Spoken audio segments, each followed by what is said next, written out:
Breaking news చూస్తున్నారు. Middle east లో తీవ్ర ఉద్రిక్త వాతావరణం నెలకొంది. తీవ్రమైన అమెరికా ఇరాన్ పరస్పర దాడులతో ప్రపంచం ఇంకోసారి ఉలిక్కి పడుతుంది. అమెరికాను టార్గెట్ చేసుకుంది ఇప్పుడు ఇరాన్లోని మహషద్ నగరాన్ని కూడా టార్గెట్ చేసుకుంది అమెరికా. ఇవాళ మహషద్ నగరంలో అలీ ఖమేనీ భౌతికాయాన్ని సమాధి చేయబోతుంది ఇరాన్.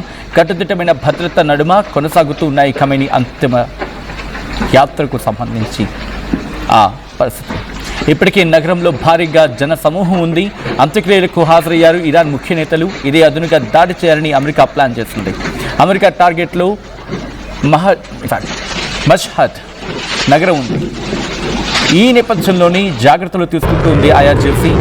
ఎక్కడ ఎటువంటి ఇబ్బందికర వాతావరణం చోటు చేసుకోకుండా పూర్తిగా తమ గగనతల రక్షణ వ్యవస్థని యాక్టివేట్ చేసింది. మీరు చూడొచ్చు, ఎక్కడ కూడా కనీసం రోడ్లు కనిపించడం లేదు.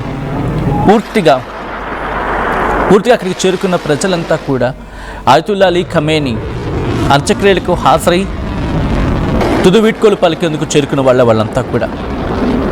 అయితే ఇప్పుడు మషద్ నగరాన్ని టార్గెట్ చేసుకున్నట్టుగా తెలుస్తోంది అమెరికా.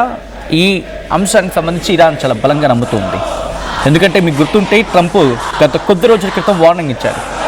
ఒకవేళ మేము టార్గెట్ చేయాలి అనుకుని ఉండుంటే కనుక ఖమేనీ అంత్యక్రియని ఈజీగా మేము టార్గెట్ చేసుకుని ఉండుండొచ్చు. ఎందుకంటే కీలకమైన నేతలందరూ అక్కడికి చేరుకుంటారు కాబట్టి మేము టార్గెట్ చేయొచ్చు, బట్ మేము అలా చేయము అని చెప్పి ట్రంప్ చెప్పుకొచ్చారు.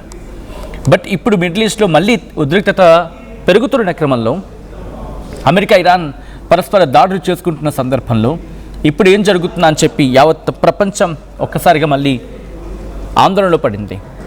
ఎందుకంటే అమెరికా ఇరాన్ని టార్గెట్ చేసుకుంటున్న కొన్ని ప్రాంతాలు కీలకమైంది. ఇప్పుడు మషహద్ నగరం. ఈ విషయం పక్కన పెడితే మనం చూసాం చాబహార్ పోర్ట్ని టార్గెట్ చేసుకుంది. చాబహార్ పోర్ట్ భారత్కి చాలా కీలకం. ఎందుకంటే ట్రాన్స్పోర్టేషన్ గురించి మాట్లాడుకున్నా, లేకపోతే ఇరాన్తో రిలేషన్స్ గురించి మాట్లాడుకున్నా, పాకిస్తాన్కి చెక్ పెట్టాలనుకున్నా చాబహార్ పోర్ట్ కీలకం. అటువంటి చాబహార్ పోర్ట్ను కూడా అమెరికా నిన్న టార్గెట్ చేస్తుంది. అక్కడ చాబహార్ పోర్ట్ ఉన్న ప్రాంతం, ఆ పరిసర ప్రాంతాల్లో విద్యుత్ సరఫరా నిలిచిపోయిందని చెప్పి, కొన్ని ప్రాంతాల్లో విద్యుత్ సరఫరా నిలిచిపోయింది, కరెంటు సరఫరాకు ఆటంకం ఏర్పడిందని చెప్పి ఇరానే స్వయంగా చెప్పుకొచ్చింది. ఇప్పుడు జరుగుతున్న ఈ పరిణామాలన్నింటినీ బేరేజ్ వేసుకుంటే ఇది అంత సాధారణమైన పరిస్థితి కాదు. అందుకే ఐఆర్జీసీ కూడా చాలా తెలివిగా ఆచితూచి వ్యవహరిస్తోంది. ఇరాన్లో ఇప్పుడు ప్రస్తుతం అయతుల్లా అలీ ఖమేనీ అంతిమయాత్ర కొనసాగుతున్న క్రమంలో ఇరాన్ కూడా అలర్ట్ అయింది. తమ గగనతల రక్షణ వ్యవస్థని పూర్తిగా యాక్టివేట్ చేసింది. అమెరికా ఏ క్షణాన్నైనా దాడి చేసే అవకాశం ఉందని చెప్పి భావిస్తుంది. దీని అంతటి కారణం హార్మోజ్ స్ట్రైట్లో తమ పర్మిషన్ లేకుండా వెళ్ళిన 3 నౌకలపై ఇరాన్ దాడికి పాల్పడింది. ఇరాన్ దాడికి పాల్పడిందని చెప్పి అమెరికా ప్రతిదాడికి దిగింది. అమెరికా ప్రతిదాడికి దిగిన సందర్భంలో ఇప్పుడు ఇరాన్ ఏం చేయబోతుంది? ఇప్పటికే ట్రంప్ చెప్పుకొచ్చాడు, నా చేతులు దాటేసింది, డీల్ ఇక ప్రస్తావన లేదు ఇరాన్తో అంటూ ట్రంప్ తెగేసి చెప్పుకొచ్చాడు. దాంట్లో ఇంకా కొన్ని కీలకమైన అంశాలను కూడా ట్రంప్ చెప్పాడు. నన్ను దాటి వెళ్ళిపోయింది అని. అంటే ట్రంప్ని దాటి ఆ డీల్ దాటేస్తుందంటే beyond its limits, beyond Trump అంటే ట్రంప్ను మించి దాటిపోయిందని చెప్పి. అయితే ఇక్కడ ఒక పాట మళ్ళీ అందుకున్నాడు ట్రంప్. ఇలా యుద్ధానికి సంబంధించి యుద్ధం ఇక ఆగే పరిస్థితి ఉందా? As of now biggest question mark. ఎందుకంటే ఆస్ట్రేలియాలో కావచ్చు, లేకపోతే న్యూజిలాండ్లో కావచ్చు, భారత్లో కావచ్చు, అందరూ కూడా ఇటు యుద్ధం ఆగింది, ఇక ప్రశాంతమే అనుకున్నారు.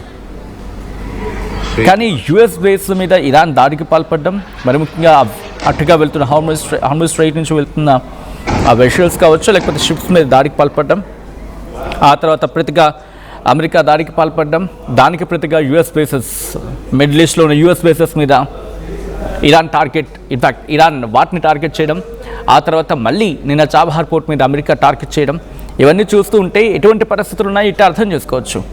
మిడిల్ ఈస్ట్లో అమెరికా ఇరాన్ ఒకరి మీద ఒకరు దాడులు చేసుకుంటున్నారు. ఇరాన్పై విరుచుకుపడతామని చెప్పి ట్రంప్ నిన్న స్వయంగా ప్రకటించిన గంటల వ్యవధిలోనే నిన్న రాత్రి మనం చూసాం చాబహార్ పోర్ట్ని టార్గెట్ చేస్తుంది అమెరికా. దాంతో ఆ ప్రతీకార దాడులు పీక్స్కి చేరుకున్నాయి. గల్ఫ్ దేశాల్లో అమెరికన్ బేసెస్ని టార్గెట్ చేసుకుంది ఇరాన్.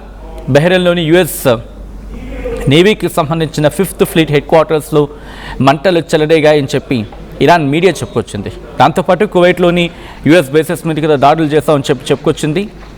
తమ దేశం వైపు వస్తున్న డ్రోన్స్ని మిజైల్స్ని అడ్డుకుంటున్నామని చెప్పి కువైట్ ఆ తర్వాత మళ్ళీ క్లారిటీ ఇచ్చింది. ఖతార్లో కూడా దాడులు జరిగాయని చెప్పి ఒక మాట వినిపిస్తూ ఉంటుంది. అయితే హార్మోజ్ స్ట్రెయిట్ అటువైపు వెళ్తున్న నౌకరుని ఇరాన్ టార్గెట్ చేయడంతోనే ఈ తాజా ఘర్షణలు మొదలయ్యాయి. ఆ హార్మోజ్ స్ట్రెయిట్లు నౌకలపై దాడులను ఏమాత్రం సహించమని ట్రంప్ తాజాగా హెచ్చరించాడు. ఇరాన్ చేసే ఒక్కో దాడికి దాదాపు 20 రెట్లు దానికి ప్రతిదాడి ఉంటుందని చెప్పి ట్రంప్ చెప్పడం ఆ పరిస్థితి అర్థం పడుతోంది. రాత్రి సమయంలో ఇరాన్ దాడులతో విరుచుకుపడుతోంది. At the same time Trump ఏమన్నాడు, లేటెస్ట్ డెవలప్మెంట్లో ట్రంప్ ఏమన్నాడంటే Iran needs a deal badly అంటూ ఉన్నాడు ట్రంప్. అంటే చాలా చాలా చాలా కోరుకుంటోంది నాతో డీల్కి ఇరాన్ అని చెప్పి ట్రంప్ చెప్పుకొచ్చాడు. బట్ పరిస్థితులు చూస్తే అలా ఉన్నాయా? ఒక మాటలో చెప్పాలంటే ఇరాన్ నిజంగా కోరుకుంటోందా? ఈ పరిస్థితులు ఒక్కసారి బేరేజ్ వేయండి. ఒకవేళ ఇరాన్ కనుక ట్రంప్తో డీల్ కోరుకుంటే ఎందుకు దాడి చేస్తుంది? కువైట్లో ఎందుకు దాడి చేస్తుంది? ఖతార్లో ఎందుకు దాడి చేస్తుంది? అండ్ గల్ఫ్ కంట్రీస్లో ఎందుకు దాడి చేస్తుంది? Badly Iran needs a deal badly అంటే ఇరాన్ చాలా అత్యవసరంగా ఒక మంచి డీల్ కోరుకుంటుంది నాతో అని చెప్పి ట్రంప్ అంటూ ఉండడం. అది నేను మీకే విడిచిపెడతాను, మీరే మాట్లాడే ప్రయత్నం చేయండి. ఇప్పుడు ఇంత జరుగుతుంది. ఒక పక్క ఆయతుల్లా అలీ ఖమేనీ అంత్యక్రియలు జరుగుతూ ఉన్నాయి, మరో పక్క IRGC చాలా యాక్టివ్ మోడ్లో ఉంది. హార్మోజ్ స్ట్రెయిట్ని అసలు హార్మోజ్ స్ట్రెయిట్ ఇక్కడ అంత కీలకం. హార్మోజ్ స్ట్రెయిట్ ఒకప్పుడు ఇంత ప్రశాంతంగా ఉండింది. ఫిబ్రవరి 28 సబ్జెక్ట్ ద కరెక్షన్ హెరిట్ అగైన్. ఫిబ్రవరి ఎండింగ్ లేకపోతే మార్చ్ బిగినింగ్ అనుకుందాం, పోనీ ఫిబ్రవరి స్టార్టింగ్ లేకపోతే మిడ్ ఆఫ్ ద ఫిబ్రవరి ఎంత ఖాళీగా ఉండేది. ఇంత ఖాళీగా ఇన్ ద సెన్స్ రవాణాకి ఎటువంటి ఆటంకం ఉండేది కాదు. ట్రంప్ సాధించింది ఏంటి? ఈరోజు ట్రంప్ ప్రశ్నించుకోవాల్సిన సందర్భం అండ్ ప్రపంచం ప్రశ్నించుకోవాల్సిన సందర్భం. సాధించింది ఏంటి? ఒరిగింది ఏంటి ప్రపంచానికి? బహుశా ఇక్కడ విజయం సాధించింది ఇరానా లేకపోతే అమెరికానా? నేను మీకే విడిచిపెడుతున్నాను, మీరే మాట్లాడే ప్రయత్నించండి. Because I'm not giving any conclusion. ఆ కంక్లూషన్ పాయింట్స్ నేను ఇవ్వట్లేదు. బట్ ఇరాన్లో అయితే మాత్రం హైలైట్ ఉంది, దాని గురించి మాట్లాడుకుందాం. ఇక్కడ కాంటెక్స్ట్ ఏంటి? ఇరాన్ మీద దాడి జరుగుతుంది. ఈరోజు అంతిమయాత్ర జరుగుతుంది ఆయతుల్లా అలీ ఖమేనీది. బట్ దీన్ని ఇప్పుడు అమెరికా టార్గెట్ చేస్తుందా? జరుగుతున్న పరిణామాలు చూస్తూ ఉంటే హూ నోస్. ఇక్కడ 2 సాధ్యాలు ఉన్నాయి. ఒకటి, ఆయతుల్లా అలీ ఖమేనీ అంత్యక్రియలు ముగిసిన తర్వాత ప్రపంచ దేశాల నుంచి ప్రతినిధులు వచ్చారు, కొంతమంది అధినేతలు వచ్చారు. ఆయనకు అంతిమ యాత్రలో ఆయనకు తుదివీడ్కోలు పలికేందుకు, ఆయతుల్లా అలీ ఖమేనీకి తుదివీడ్కోలు పలికేందుకు ప్రపంచ దేశాధినేతలు అక్కడికి చేరుకున్నారు. ఇన్ఫ్యాక్ట్ గల్ఫ్ దేశాలకు సంబంధించి కొంతమంది ప్రతినిధులు కూడా వెళ్ళారు. బహ్రెయిన్ కావచ్చు, కువైట్ కావచ్చు, ఇలా కొన్ని దేశాలకు సంబంధించి. సో ఇప్పుడు ఇక టార్గెట్ చేస్తే వాళ్ళ మీద కూడా ఇబ్బంది అవుతుంది. అది అమెరికా కన్సిడర్ చేస్తుందా? అయితే ట్రంప్ ఒక మాట అన్నాడు, ఒకే మాట అన్నాడు, మేము కనుక దాడి చేయాలి అనుకుంటే అంతిమ యాత్రలో అంతమంది ఇరాన్కి సంబంధించిన కీలక నేతలు అక్కడే ఉన్నారు. ఒక్క టార్గెట్ చేస్తే సరిపోతుంది, ఒక్క టార్గెట్ చాలు, మాకు క్లియర్ అయిపోతుందని అర్థం వచ్చేలా, భావం వచ్చేలా ట్రంప్ మాట్లాడుకొచ్చారు. కానీ నిజంగా టార్గెట్ చేస్తాడు. ఎందుకంటే అక్కడ కేవలం ఇరాన్కి సంబంధించిన కీలక నేతలు మాత్రమే కాదు, ప్రపంచ దేశాధినేతలు లేకపోతే ప్రపంచ దేశాలకు సంబంధించిన ప్రతినిధులు అక్కడ ఉన్నారు. ఒకవేళ అదే దాడి జరిగితే ప్రపంచం దుమ్మెత్తిపోస్తుంది. మళ్ళీ ప్రపంచం అంటే అందరూ అనుకున్నారేమో, కాదు. అమెరికా, యూరోప్, ఈ దేశాలకు సంబంధించి, యూరోపియన్ దేశాలకు సంబంధించి కావచ్చు, లేకపోతే అమెరికా సంబంధించి ఎవ్వరూ హాజరు కాలేదు.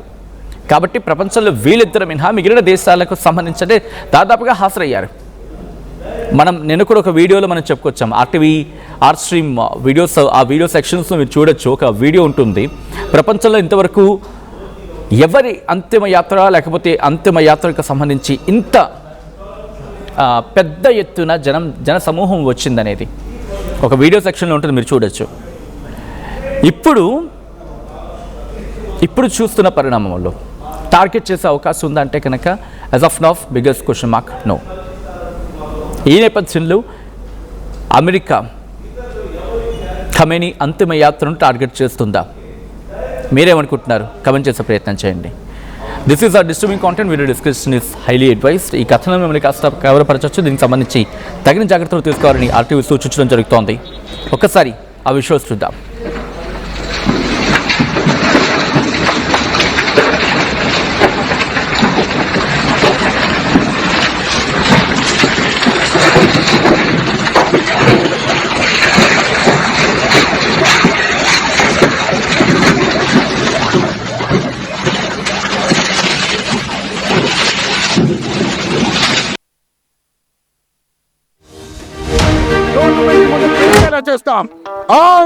At Anurag University, be everyone you dream to be. 900 plus companies, 7.89 lakh per annum average CTC, 100% placements.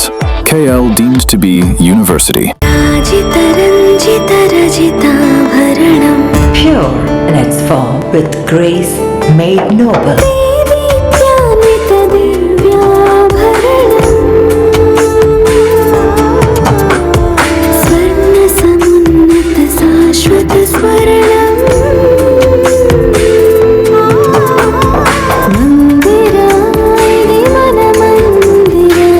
Mandira Premium Silver Jewelry by Manipali. Fashion ప్రపంచంలో 60 ఏళ్ల లెగసీ, ఎప్పటికప్పుడు నయా న్యూ ట్రెండ్ ని మనకు అందిస్తూ మనందరి చాయిస్ కిసాన్ ఫ్యాషన్ మాల్ వచ్చేస్తుంది మన బీరంగూడకి. జూలై 10న గొప్ప ప్రారంభం.